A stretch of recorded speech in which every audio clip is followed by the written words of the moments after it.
Kaixo, ongi etorria. Orain, polinomioen arteko biderketak nola egiten diren ikusiko dugu. Nik metodo bat bakar esplikatuko dut, bi daude, baina nik uste dut metodo hau erresagoa dela eta simpleagoa. Horregatik azalduko dizut. Guazen pentsatzen, lau polinomio hauek ditugula, azkenekoa monomio bat da, baina R isa, S isa, T isa eta U isa. Eta esaten digutela adibidez, egiteko T biderru. T isa, bider, U isa. Biderketa. Orduan, jarri bako nuke hau, isa berriru, ken bost isa berri, azaltzen bezala, ken bi isa gehi bat, parentesi artean beti bezala, eta bider, U isa, hiru isa dala. Hiru isa ez duz jartuko parentesi barrean.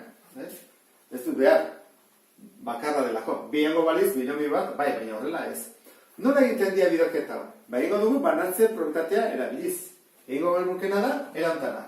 Banan-bana bidertuko dut. Hau, banan-bana, ez da? Horrela, horrela, eta horrela. Eta atatzen zairena, hori izango da emaitza. Bagoa zen egitea.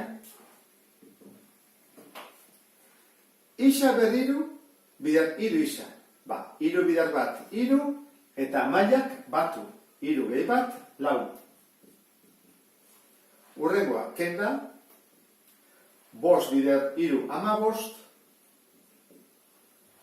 bi gehi bat, hiru. Urrengoa, kenda, bi bider hiru, sei, isa gehi isa. Eta azkena, bat bider hiru isa, hiru isa izango da. Hau da emaitza.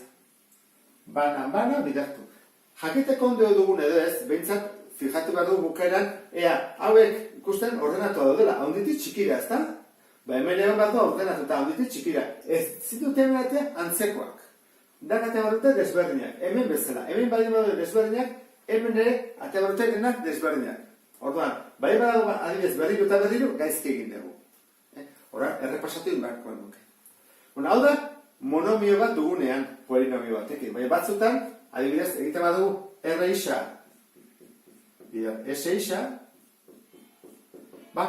jarri bako dugu, eta dugu bietan polinomioak. Bost isa gehiru, bider, jarriko du puntu bat, 6 isa berbi, ken bi. Puntua behar da, ez da, behar, baina. Hau nola egin behar da? Egin behar du berriro banatze probitatea, eta dezagun, hau adibidez, hau beste guztiekin, beste polinomioko monomio guztiekin. Honekin biderkatu behar dugu, eta honekin biekin. Eta honekin zen behar dugu berdina. Hau honekin, eta honekin. Horra, atako zezkigu, lau, eta ataitezken ben antzekoak. Horregatik, biderketa idondori ikusi behar dugu badago antzekorik. Hau luzeago izaten da, ditugulako polinomioekin. Horra hasi gaitezen. Bost isa, bider 6 isa berbi. Horran da, bost bider 6 hogeita hamar, eta mailak batu. Bat, gehi bi, hiru. Hogeita hamar, isa berriru. Honekin jarraituko dute.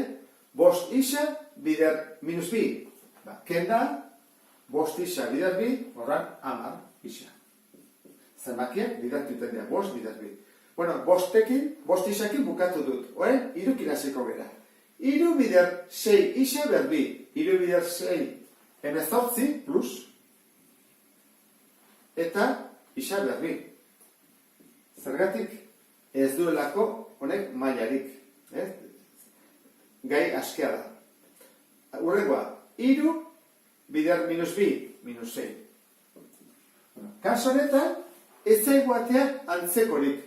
Dugu desordenatuta hori bai, orduan gure lana da, ez da izango batuketak eta kenketak egitea ez da holako antzekorik, baina ordenatzea bai. Orduan, zen da mailarik altuena hau?